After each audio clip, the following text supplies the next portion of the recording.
Good evening, everybody. Welcome back for another fantastic virtual tasting with Becker Vineyards. I believe this is number 25 now.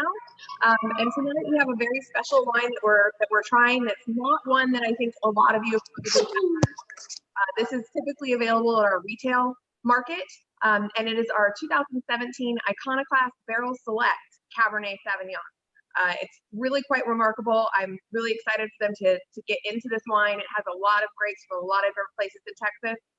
Tonight, we, of course, have our winemaker, John Leahy. We also have Dr. Joe Becker. And again, we have our general manager, Bret this evening. So I'm going to go ahead and turn it over to the guys. They'll get you guys going. And I hope everybody enjoys the tasting. Cheers. Cheers, Rebecca. Thank you for that great introduction. Always good to see you vis-a-vis Zoom. So, Joe, before we get going on this fantastic wine, will you lead us in with a few words, please?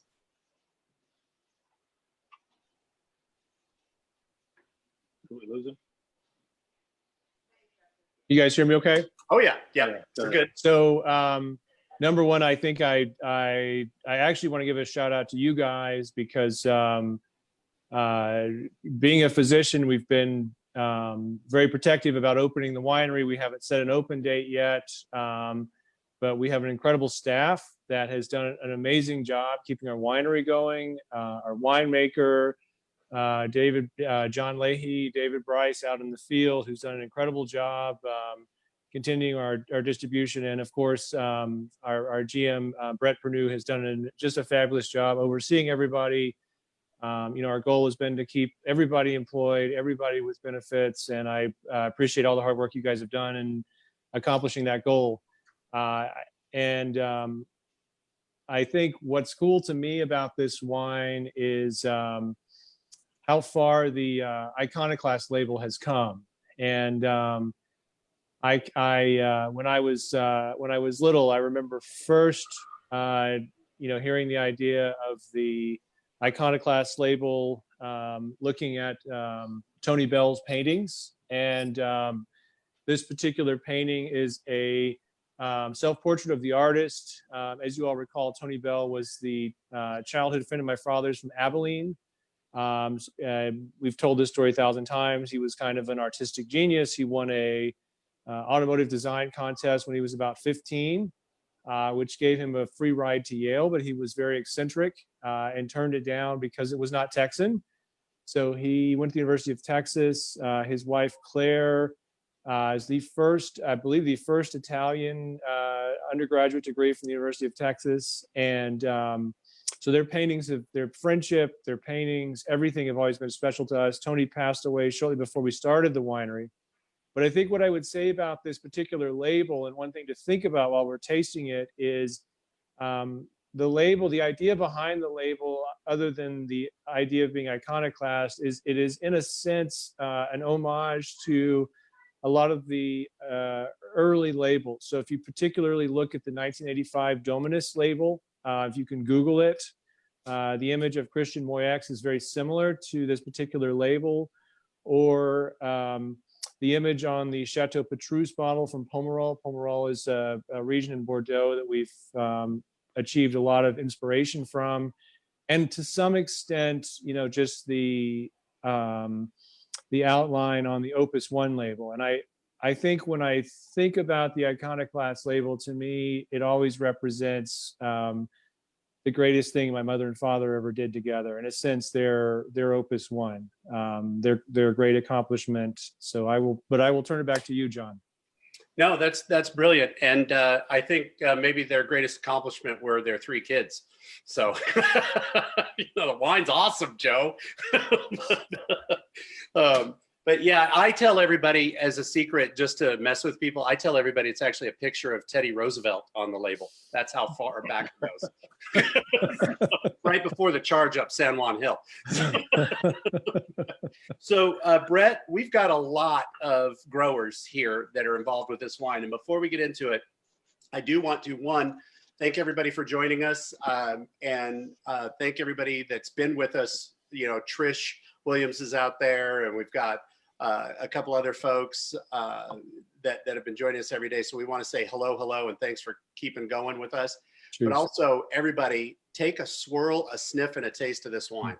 because we're about to embark on probably what is the best value red wine in the state of Texas today. This wine is an incredible Cabernet. It's absolutely brilliant. And when it says Texas Barrel Select on that label, and on that bottom label it does, as you can see both on the picture, but a close up here, it literally means that. I mean, we're selecting these barrels from the best of the best that we do here in Texas. So John, your version has one. You have one version of the label. I have the new version. Oh yeah, with the gold, with the gold stamp, because we won gold medals with it. This, you're not going to see a value, a wine of this value with a international chronicle or an international or a chronicle gold medal. Period. So SFO, San Francisco International Gold Medal. Right. And I think one of the unique stories about this is that we bottled, a lot of times we have to bottle in waves. Usually they're not very far apart, but this one, fortunately, we bottled the first round, then we submitted for the contest, and then we won the gold medal. So we were able to add this emblem actually on the label. So, you'll see it in the stores where it has a gold medal. I think that's the first time it's happened in my 15 or so years here. We just hit it kind of right and got it on there, So. Right. We did. And we appreciate that, Bret. We appreciate all of the hard work that went into labeling that. So I'm gonna dive early into the broadcast and on the blend, because we've got a lot of different growers involved in this. And after our tour this last weekend up in the High Plains, I really want to get more, I want to raise more people's awareness on how hard these guys work. The men and women that keep the vineyards going, that keep us going. But so we've got, this blend is 76% Cab, 16% Merlot, 7% Cabernet Franc, and 2% Petit Verdot. And hopefully I got the math right, that equals 100%. But that it really is a broad spectrum Bordeaux blend. Now, technically, you have to be a minimum of 75% of one varietal in order to call it by that varietal name.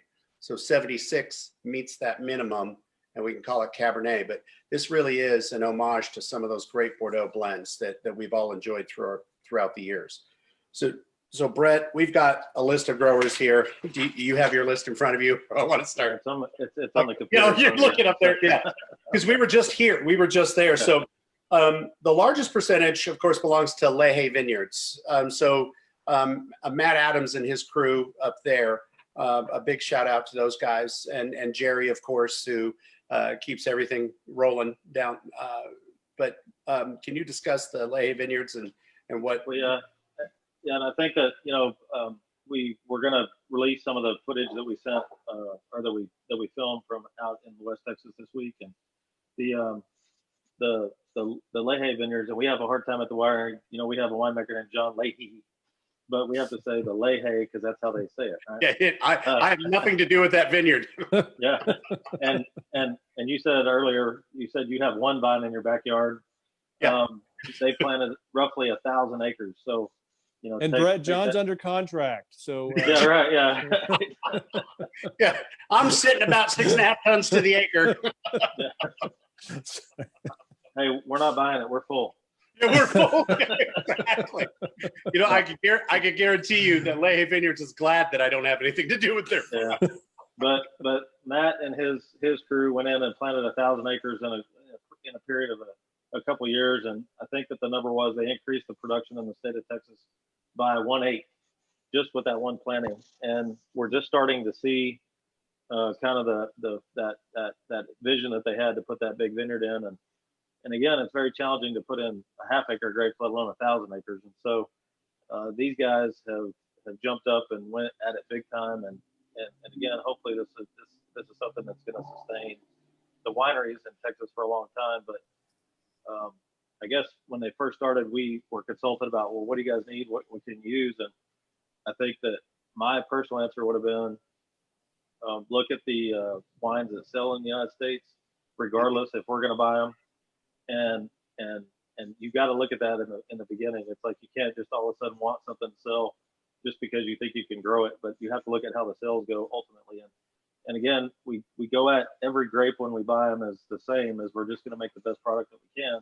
Sure. But you have to ultimately have something that the consumers don't want to buy. So Cabernet is still key. Oh yeah, Cabernet is king. Yeah. One point I would make is, having gone out to West Texas, you see we have, many different grape growers, which means, in my observation, many different ways of pruning, many different ways of when to harvest. And I think a tribute to Bret is that our growers have tremendous respect for him, and that we seem to always just kind of get our grapes perfectly. And I think it's a combination of their attention to detail as farmers and working with our team. Were you on that same trip, Joe? Because I think they're afraid of Bret. I mean, the way he screams all the time. And... No. Yeah. Right. Well, and I think he knows what he's doing. No, but I think, Joe, if you rewind when I came back, 15 years ago, we had some of the same growers that we have, but I really do think that the growers that we currently have are the best. Period. It doesn't mean that somebody out there is not doing a great job, but I think that they really buy into the program that we have, and they understand the fact that we're going to put it into the barrels that you guys buy. Mm-hmm. And we talked about this in the last broadcast, is that the bottom line is John almost gets to order what he wants for barrels within reason, but I don't think that always comes into play all the time. And really and truly, like, this is Grower Wednesday. Most of the time, the growers that we have are either, long, like, there's not a lot of new growers that we're looking at, because we've had relationships. Y'all have had relationships with most of these folks for decades, and I really do think that from the standpoint, they buy into the program that we have. They know that we're going to spare no expense on yeast, on barrels, on what we're doing with the product that they grow. And I think that that's the dynamic that really works. And they strive to do the best thing they can. There's been years where it's not that great. Mm-hmm. I have to filter a lot right there. Yeah, right. Just because of climatic conditions or whatever's going on. But we really have this base of growers that understands, hey, this is what's going on. And really and truly, if somebody walks in the winery and says, hey, we want to grow for you, I'm like, we're the hardest people in the state to grow for. We have the highest standards. And, if you think you're going to pick early and get out of it, it's one thing. But most of the time, these folks are going the extra mile to get the fruit at that ripeness level that our winemaking team could use to make a great wine. So I agree wholeheartedly. And I want to jump in because I want to kind of skip around here. I want to jump down to the Iconoclast vineyards, which is now the Stephen Sidney Newsom vineyards, I believe, isn't it? Iconoclast? Yes. Was it that? Yes. Yeah. So, and thanks, Steve, for taking the name 600 times.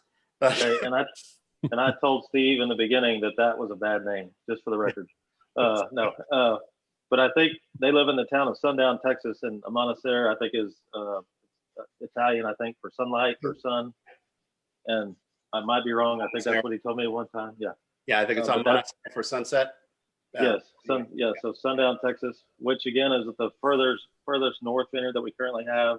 Mm-hmm. That Merlot that he has that's part of this blend is right around his house. So if you can imagine, when you walk out and you see something every day, it tends to get a higher degree of attention than if it's 2.5 hours away, or there's 5 hours, whatever. Yeah, there's no arguing with his results. That Merlot is pretty damn good. But we don't need to tell him that. Well, and yeah, he doesn't. We can't even go there, John. For everybody out there, I'll put it this way: Steve is the older brother I never knew I wanted. You know what I'm saying? And I know I'm older than he is, and I know I'll hear from him. So we also have VJ's, Dr. Reddy's fruit in here. We have both his Petit Verdot and his Cabernet Sauvignon on there. And we were just there at the Reddy Vineyards a couple of days ago. So, and he's got about 300 acres. We had mentioned this briefly before. And it is really interesting the way he has split that up, because there are about 4 different areas in that vineyard. If you look at the way the roads come in, where the barn is, and then the newer plantings in the back by their newer barn area. But that Cabernet that we get's right smack dab in the middle, and so's the Merlot, and that the Merlot is really interesting walking down those rows, because over the last few years, it's become very, very uniform to me to see that Merlot. So Brett, you've dealt with, yeah. So I think even at VJ's, the original 5-acre block that we have that's on the south block, and if you ever get to go to Brownfield, Texas, and I think it's 385 that goes east and west out of there. That might be the wrong number, but drive from Brownfield to Post, whatever that road number is. His vineyard is just at the outside of town, and the original block that he planted was at like kind of about the edges of his turn rows, and then he started adding into that, and so now we got these big blocks, and we have about I think he tells me we're the largest buyer. I think we buy about 250 to 300 tons of his fruit every year, but just how and we've got this question a lot. How do you disseminate or discern between these different varieties? Even though you have the same variety from one vineyard, what's the difference? I was like, well, his Cabernet that's in the south block is on about 10th or 15th leaf, and the other blocks are maybe 5th or 6th leaf, you know, and so they're going to have a different flavor profile just because of the age of the vines, and that's kind of where they end up kind of landing based on what they produce. And you know, a lot of people have this weird connotation that it has to be old vine for it to be good. And we've had some incredible fruit off of 3rd, 4th, 5th, 6th leaf vineyards. And then they kind of start getting into their normal pattern. And again, in Texas, what is normal for a pattern? Okay. Right. Yeah, Exactly.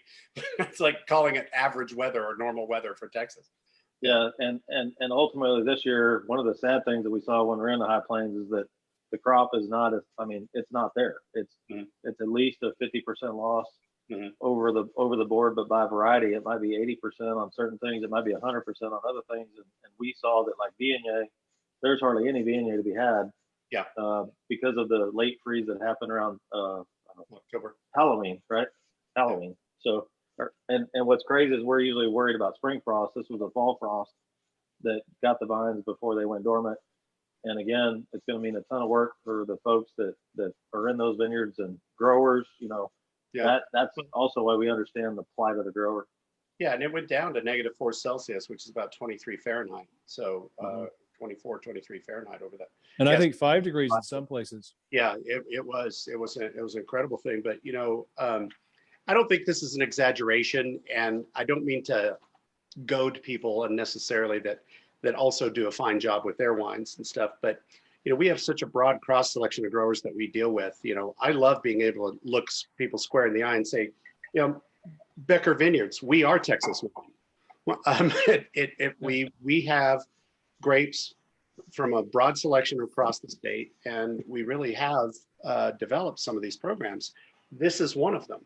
This program, to me, is probably one of our premier programs. No, it's not the most expensive bottle of wine out there, but it has every demarcation, everything that goes into a great wine is in this wine.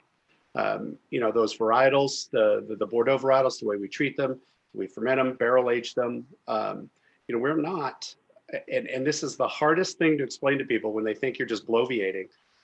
We are not treating these wines any differently across the price category. We're making those selections based on our reserve ends. You know, those wines that we have vineyard select wines, they're a smaller amount, and we have these broader blends like this Texas Icon Barrel Select that we do for the marketplace. And if you're interested, you can find them throughout retail shops in Texas. I mean, this is a broadly distributed wine. You know, what I think is interesting is when I was younger and my mom and dad were first starting this, I was thinking about it today that the 2 pieces of advice that we got were don't quit your day job in the Texas wine if you're starting in the Texas wine industry, and you've got to make sweet wine. And the former of those pieces of advice, we've still kept that. My father and I are both physicians, but of the latter 2, I remember my mother said, "I'm sorry, I just don't like sweet wine." And we do make some wonderful sweet wines, but you know, we've always tried to make the very best classically styled wines, you know, which usually tends to be Bordeaux and Rhone for us, which means that when we take in wines like this, we have and John is, you know, taken this to a higher degree, an incredible barrel program. a couple years in American oak sometimes, or French oak occasionally.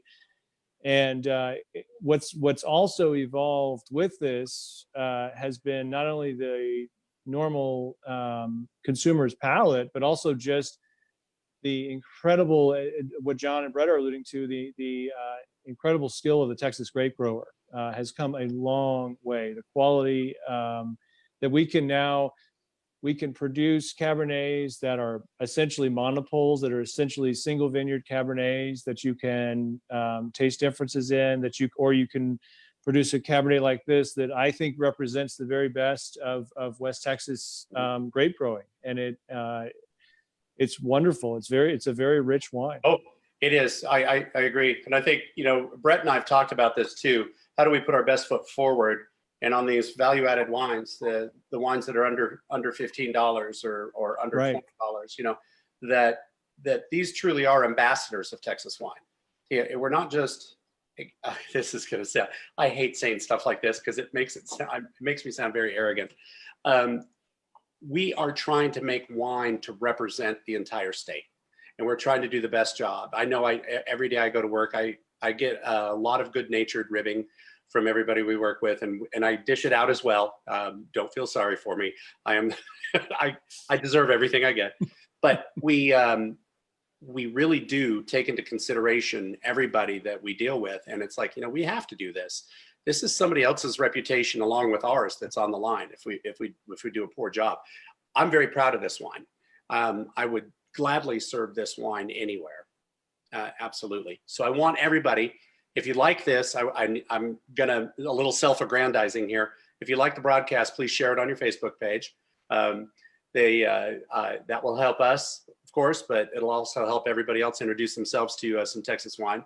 Keep those questions coming. I've been monitoring them. As you see me looking to the side here, as somebody else is talking, I'm trying to encourage folks on Facebook to keep those questions coming. But So, John, I forgot one thing about this too. So you mentioned like this broad market wine, and really and truly, like, check out this label. Remember what it looks like. It's got a morph version of our Iconoclast with the brown, and we did a yeah, there you go. Mine has the metal, remember? yes, yours has the metal. But I do think that broad market is where the future of where we need to go, because we make a very small percentage of those single vineyard Cabernets. Where on this one we made 10,000 gallons maybe to go into distribution. And the other part about this that I forgot until I'm going to spring this on you, we also put this in our new kegs for our keg program for restaurants. Yes, we did. So we've got, for our restaurant partners out there, and we are very excited that folks are starting to slowly open up. We get it. And yes, guys, I have seen your questions about when you guys going to open up, and Joe touched on it briefly. The hidden part is we have ripped the entire tasting room up. We've been remodeling and going like crazy. So it's going to be a while before we're ready to get guests back in there. So have patience. We love the fact that you love us.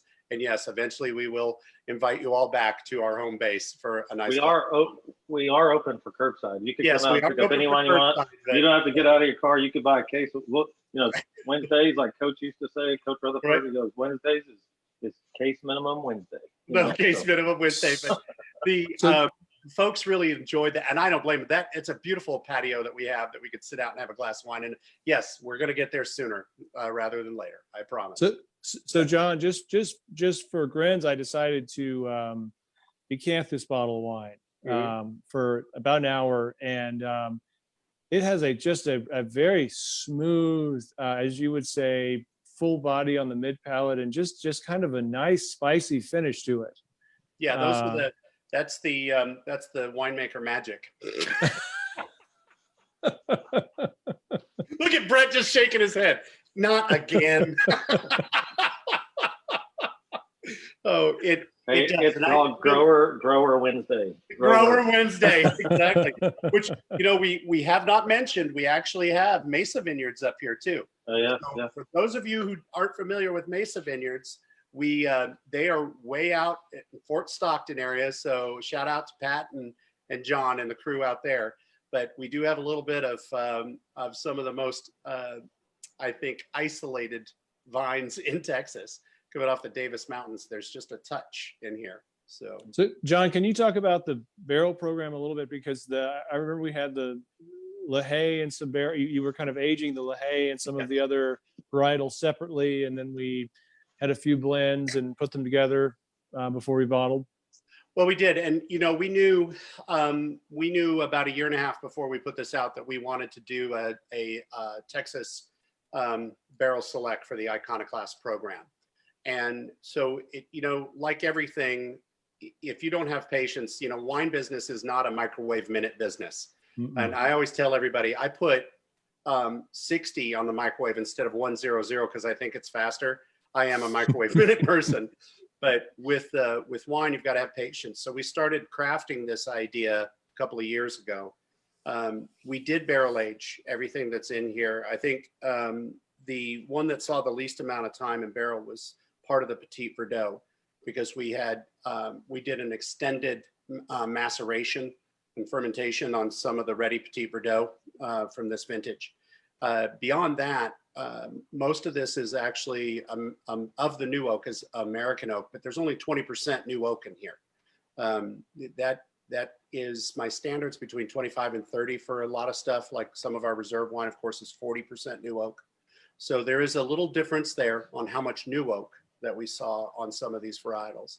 But the Cabernet from Reddy and the Merlot from Steve Newsom both had 40% new oak. But when you take the percentage of the wine, then the percentage of new oak goes down.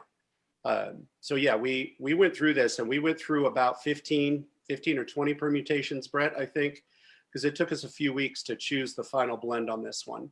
Yeah, and I think too that if you look at this from the standpoint of where does it live in retail, is the Beckers, and I mean, we have a very pointed effort to put wine in the Texas section and in these categories and stores in Texas.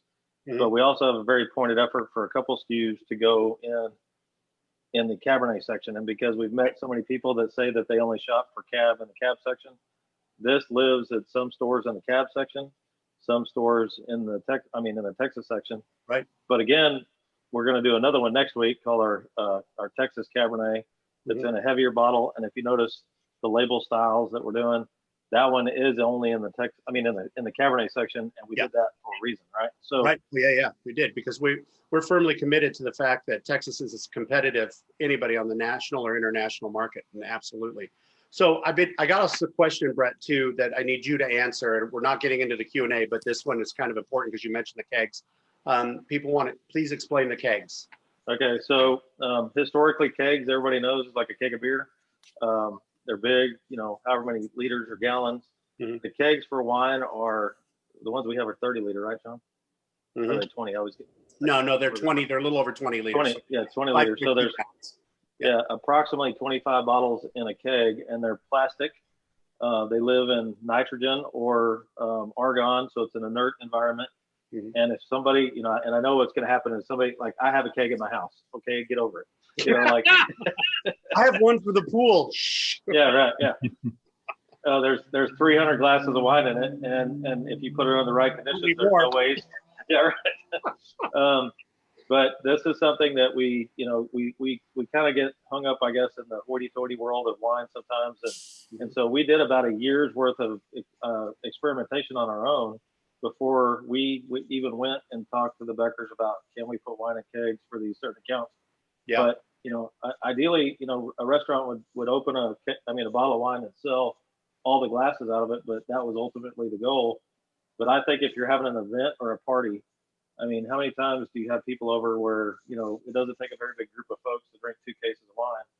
And if you're going to do that pretty fast, then you don't have to mess with the nitrogen and the argon. You could put a regular beer tap on it and pump it out. Yeah.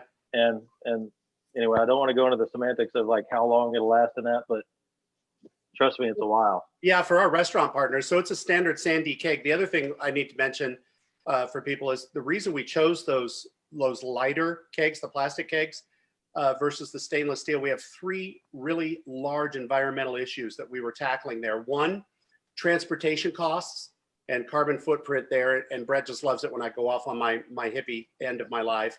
Two, the fact that we did not have to bring those kegs back in to wash and reuse. Three, the kegs are 100% recyclable. So, Well, I think one of the points to hit on is that, when we taste wine in other states, and this is something we discuss a lot at the winery, when you taste wine in Oregon and you taste wine in Washington or California, you've got the server jumping all over you to buy that local state's wine. They've got a list of things to sell you. And I think that as an ambassador for the wine, I think the barrels I think the kegs do a phenomenal job, because I think that if you're at a restaurant or if you're sitting at a bar at a restaurant and you just want a nice glass of Cabernet or, Merlot or Tempranillo is another one we do in kegs. I think it's just an excellent way to try it. And without having to buy a bottle of wine, I think it represents an incredible ambassador to the Texas wine industry. And I think that's major part of the reason we did it. Yeah. And because Texans want, sorry, John, Texans want something that, it's like you think about Bluebell or Shiner. Texans want something that they want to be proud of. And we want to try to make the best thing that we can for people in our state. Oh, I agree. And I think we are. I really do truly believe that we are. The other thing too, just as a shout out to our ardent followers here, when you go into a restaurant, even if they don't, ask them, do you carry Texas wine? Right. And even if it isn't our wine, try a glass. Encourage them to carry Texas wine. Now, if it's not our wine, tell them they don't have the best wine in Texas on their label and go on from there. No, there are some really good folks out there, but if they didn't have ours, I'd leave. Yeah, exactly. I'm just teasing. Yeah, so I've been getting a few questions. Yes, we're going to go a little more in depth about the culture of this wine. So another swirl, sip, and sniff and taste here for everybody, because this wine is opening it up. And Joe, to your point about the decanting, there isn't a bottle on this planet that if you like it is not worthy of decanting. Yeah. I think you can decant just about anything other than champagne. Please don't decant the champagne unless it's in a glass. And we'll get into that later. And don't drink it in a flute. No, drink it in a Chardonnay glass for the love of. So, but this one, there was a question earlier about, do you decant at room temperature or at cellar temperature? Certainly you can decant at either one. Chill the wine down, decant, and let it come up to your serving temperature, whatever that is. I think you will not be disappointed. This wine right now is really opening up. And I've got it in the very large bowl Bordeaux glass, and it does beautifully. And I know some of the older wines I've been lucky enough to decant. We'll decant them, maybe let 2 hours in advance of when we're going to drink them, maybe let them sit in the refrigerator and chill a little bit. And then the last hour, kind of let them sit out at room temperature. And that's usually perfect temperature. Well, and I want to touch on that too. So, the decanting and the smoothness that you were talking about earlier, that nice ripeness. So I really think that the Petit Verdot historically has a lot of body to it. But that Petit Verdot in here really offers the smooth edges. The tannins coming from both the Cabernet and a little bit of the Cab Franc are really mellowed by the Merlot. The Merlot kind of mellows those out. That Petit Verdot really draws the red fruit in and really rounds everything out. And I think that's a brilliant thing. And I think Cab Franc to me is always interesting, because when we taste our younger Cab Francs in the barrel, they have that kind of bell pepper, but that bell pepper just sort of ages well, integrates well with the barrel. I feel like that's part of our barrel. It just gets kind of silky and smooth and delicious. It does. I hope nobody forces me to a double blind tasting between this wine and our reserve Cabernet. So, hey, so listen, do you remember the sales meeting we had about a year or two ago?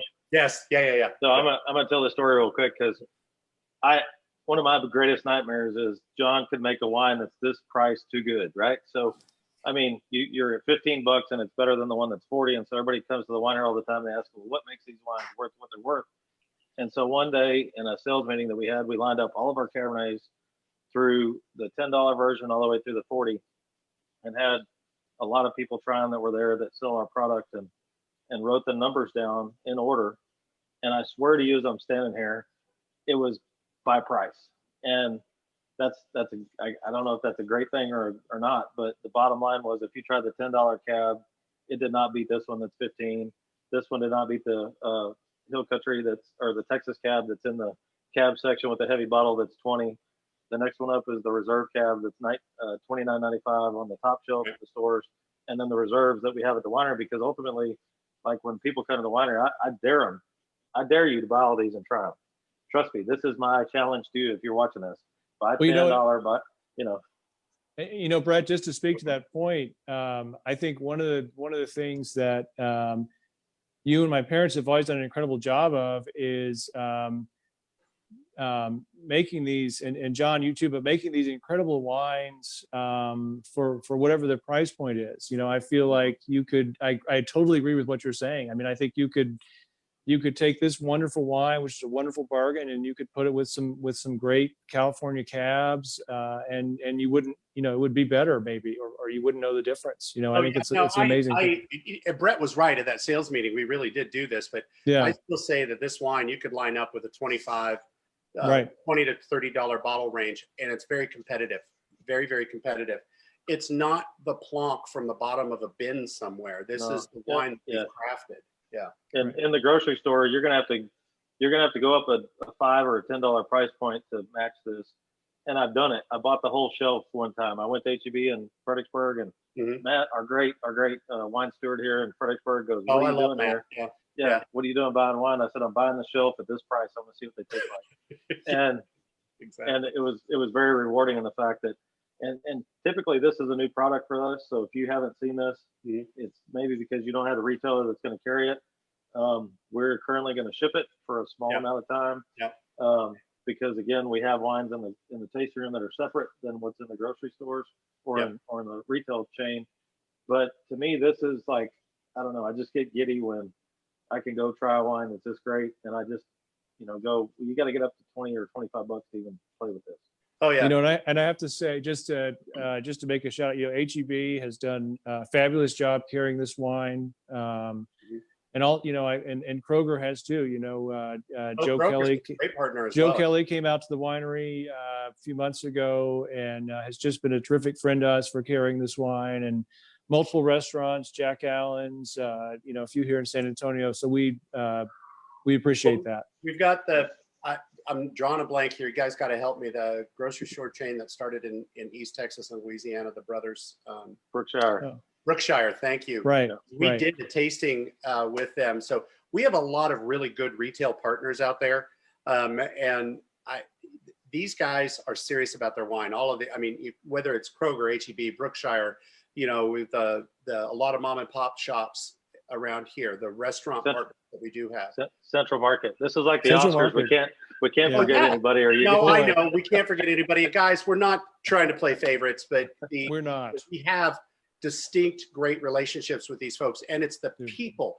It literally is the people there on the ground that make the biggest difference. And that's what as a transplant to Texas, I can tell you right now, it's the Texas people that have really, I know this is going to sound almost cliche, but coming from outside of that, not growing up here, it's like, wow, this really is, when they talk about hospitality, you got to put a capital H on hospitality, a capital T for Texas. So Texas hospitality, but the folks make a difference. When you go in to your retailer, you're going to find somebody that's helpful without a problem, and you're going to ask them, "Hey, I just watched this broadcast." They'll lead you right over to that shelf. They will show you what you want, and they'll make a suggestion. If it's not exactly what they have in stock, they'll make a suggestion for you. This is the great thing about having good partnerships. Or tell them to order it. They can do it. Exactly, they can. You can tell your grocery store guy, "Hey, I want Becker wine." I want this. Do it. Just like your restaurant. Tell them they got kegs. You won't be wasting money. Why don't you get us some wine in here? We got rosé, we got Tempranillo, we got this beautiful cab. So there's my plug. Okay. Before we wrap things up, I want to do food favorites. I want to again shout out to our growers. It's Grower Wednesday. Steve, VJ, Matt, you guys are awesome. They're the folks. I want to make sure I'm not forgetting anybody here. I'm sneaking down here at, of course, Mesa you know, with Pat and John and the folks out there too. You guys are awesome. You're champions. I want to thank you from the bottom of my heart for this great fruit, but also, so Joe, pair food with this.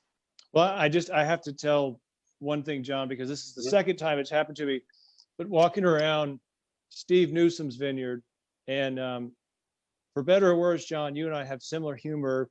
And Steve Newsom, when you're making jokes, Steve Newsom's going, all I hear is da da da da da da da da da da. Yeah. Good winemaking. Da da da da da da. Good winemaking. So anyway, we appreciate his efforts. We appreciate VJ. We certainly appreciate the. Do not feel sorry for Steve Newsom. That man can hold his own. This wine right now in my glass, I wish I had a tenderloin downstairs. I don't, but I wish I did. Right. Okay, Bret, anything but beef. What would you do? I guess you stole my thunder right there. Yeah, you know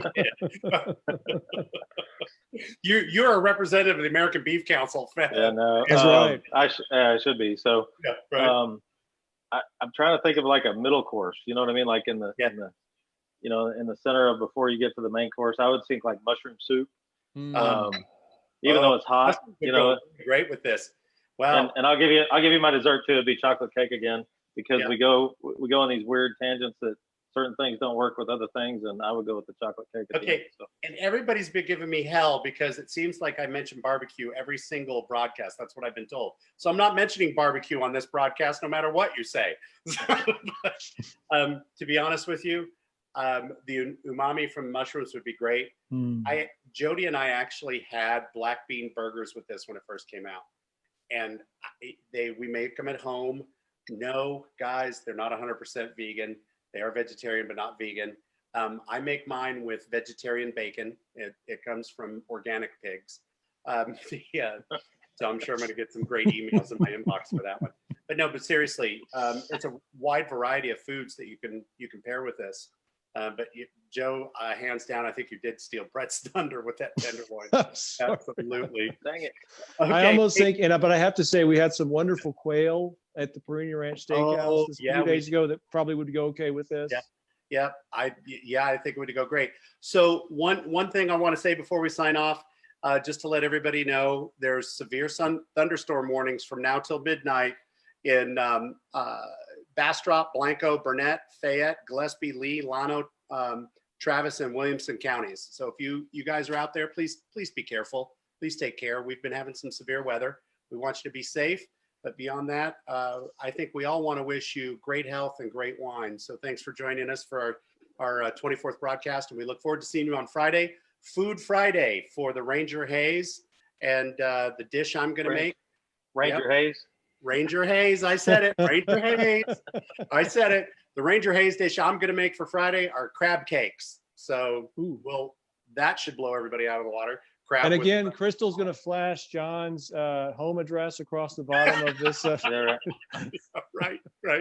Absolutely. So everybody, take care. Cheers. We'll see you on Friday. Cheers.